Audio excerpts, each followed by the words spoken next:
Hi friends, இன்றைக்கி evening நாங்கள் வெளில போகலான்னு கிளம்பிட்டோம்.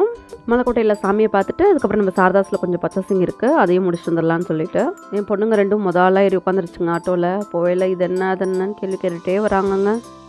எப்படியும் மலைவாசல்கிட்ட இறக்கி விட்டாங்க ஆட்டோக்காரங்க.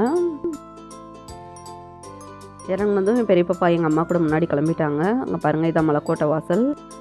நாங்கள் மேலே போகிற மாதிரி பிளான் இல்லை, கீழே மட்டும் பிள்ளையாரை மட்டும் பார்த்துட்டு சுற்றிட்டு ஒரு தேங்காய் மட்டும் உடைச்சிட்டு அதுக்கடுத்து நாங்கள் சாரதாஸ்க்கு போகிறது தான் எங்களோட பிளான். கோயிலை சுற்றும் போது இந்த மாதிரி பிக்சர்ஸ்லாம் இருந்துச்சு, அதை நான் உங்களுக்கு கூட ஷேர் பண்ணியிருக்கேன். இதுதான் கோபுரம். கீழே பிள்ளையார் இருப்பார். பிள்ளையாரை பார்த்துட்டு மேலே வந்து நம்ம தாயுமானவர் போய் பார்க்கலாம். இதாவே இப்படி போகலாம். அன்றைக்கி வளர்பிற சதுர்த்தின்றனால அங்கே உச்சக சாமியை வந்து அலங்காரம் பண்ணி வச்சுருந்தாங்க. இதுதான் தேரில் இருக்க பிள்ளையார். அங்கே கொஞ்சம் நேரம் நாங்கள் உட்காந்துட்டு அங்கேருந்து கிளம்பிட்டோம். ஷாப்பிங் வீடியோ நெக்ஸ்ட் ஷார்ட்ஸில் அப்லோட் பண்ணுறேன். அன்டில் பாய். வீடியோ பிடிச்சிருந்தா லைக், ஷேர், சப்ஸ்கிரைப் பண்ணி வச்சுக்கோங்க.